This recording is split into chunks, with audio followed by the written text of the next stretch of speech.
Hello friends, कैसे हैं आप सब। करंट अफेयर्स के इस सेशन में स्वागत है आपका। तो चलिए शुरू करते हैं।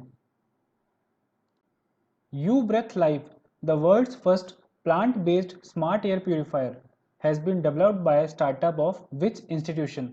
तो ये शुरू किया गया है आईआईटी रोपर द्वारा। अर्बन एयर लेबोरेटरी, जो कि एक स्टार्टअप कंपनी है आईआईटी रोपर द्वारा, जिन्होंने ये क्लेम किया है कि उन्होंने वर्ल्ड का first plant based smart air purifier बना दिया है, जिसका नाम उन्होंने रखा है U breathe life the smart biofilter. ये एक living plant based air purifier है जो कि इंडोर स्पेसिस में आपकी एयर को प्यूरिफाई करेगा। तो टेक्नोलॉजी जो इसमें यूज़ की गई है उसका नाम दिया है urban Munnar effect. The room air interact with leaves and goes to the soil roots, मतलब एयर जो है वो लीव से टकराएगी और सॉयल रूट्स में जाएगी और वहाँ पे जो मैक्सिमम पोल्यूटेंट्स हैं एयर के उन्हें वो प्योरीफाई करेगी।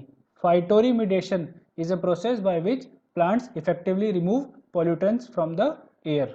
Next question, the Fukutoku Okanoba volcano which was seen in the news recently is located in which country. तो ये है जापान में। तो ये जो वोल्केनो है फुकुटोकू ओकानोवा वोल्केनो, ये जापान में सिचुएटेड है। ये है 80 feet below the sea level और 5 kilometres north of Japan south Iwo Jima island.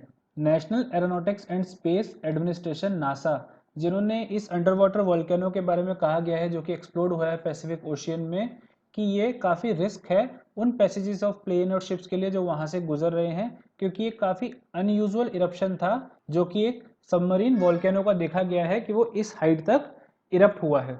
Next question, what is the name of the event to be conducted by the department of school education and literacy during September 2021। तो ये उन्होंने मनाया है Shiksha Parv. Department of school education and literacy, जिन्होंने decide किया था कि Shiksha Parv celebrate करेंगे from 5 September to 17 September of 2021। President Ramnath Kovind ji ने इस दिन 44 अवॉर्डीज को वर्चुअल मोड में अवार्ड दिया है, जो कि 5 सितंबर 2021 को ये प्रोग्राम हुआ है। और ये क्यों मनाया जाता है, तो the national award to teachers were first instituted in 1958 to recognize the excellence and commitment of teachers working in the elementary and secondary school educations. Next question, which is the first Asian country to launch a plastic pact? तो ये शुरू किया है India ने। World wide fund for nature India WWF India and the Confederation of India Industry CII have joined hands to develop a platform to promote circular system of plastics। मतलब plastic का जो single hand use होता है हमारे देश में उसको ये कम करने की कोशिश की गई है। India generates 9.46 million tons of plastic waste annually, of which 40% is not collected. मतलब जो भी हम चिप्स खाते हैं या कुछ भी ऐसा प्लास्टिक मटेरियल जिस पे पैकेजिंग होके आती है, तो जो 40% ऑफ जो टोटल प्रोडक्शन है उस प्लास्टिक का वो रिकलेक्ट नहीं हो पा रहा है और वो इधर उधर वेस्ट हो रहा है। About half of all plastic products in the country are used in packaging. Most of it is single use in nature. The pact has time-bound target for reducing, innovating and reimagining plastic packaging. मतलब plastic packaging को लेके इसमें कुछ steps उठाए जाएंगे ताकि plastic का use कम से कम हो। Digital currency e naira which was in the news recently is associated with which country. तो ये है नाइजीरिया। तो नाइजीरिया का जो सेंट्रल बैंक है उसने अनाउंस किया है कि वो लोग प्लान कर रहे हैं लॉन्च करने की अपनी डिजिटल करेंसी, जिसका नाम होगा ई नायरा। और सेंट्रल बैंक जो है वो बिट आईएनसी को as a technical partner use करेगा इसमें, मतलब उसकी हेल्प लेगा to launch its own cryptocurrency. Next question, Rajiv Gandhi national park which has been renamed as orange national park is located in which Indian state.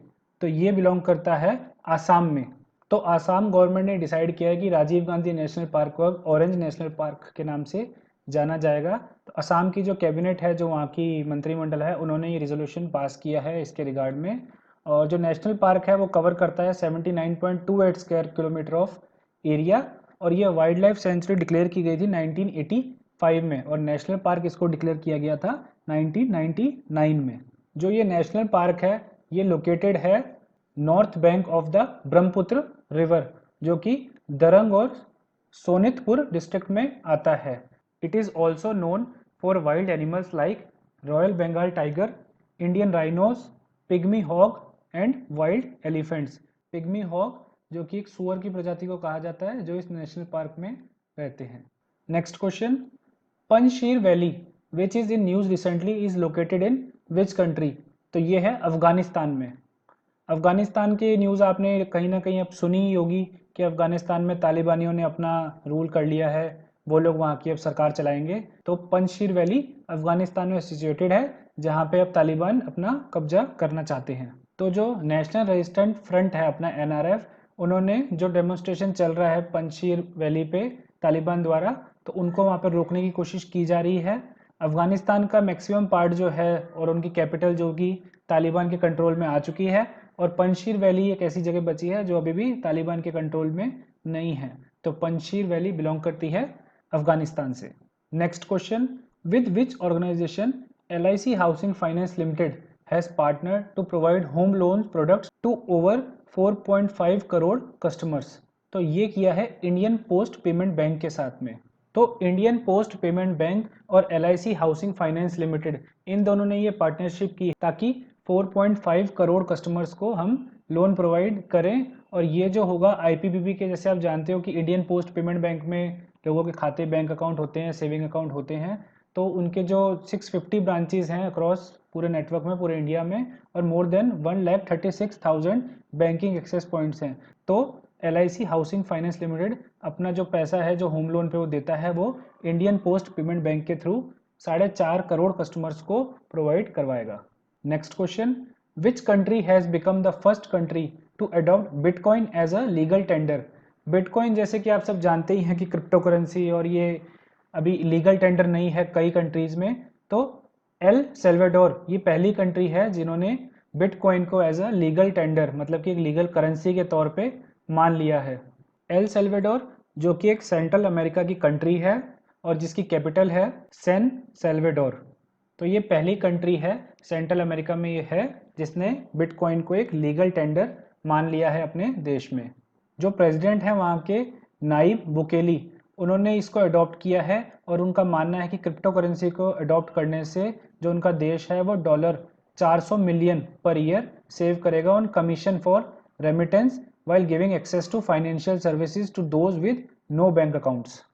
Next question, recently with which country Japan has signed a deal which enables the export of Japanese made defense equipments and technology?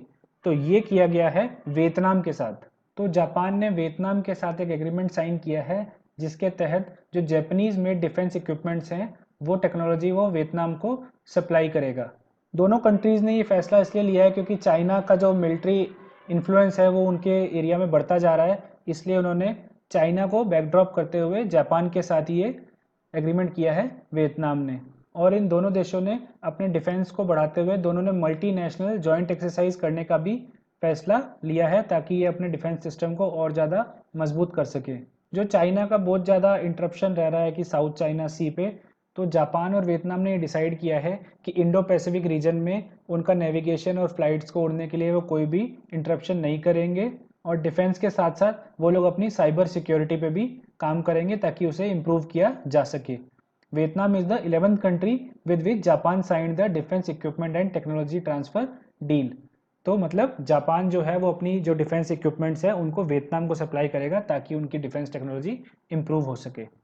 So that's it for today. Let's meet tomorrow for the next session. Thank you.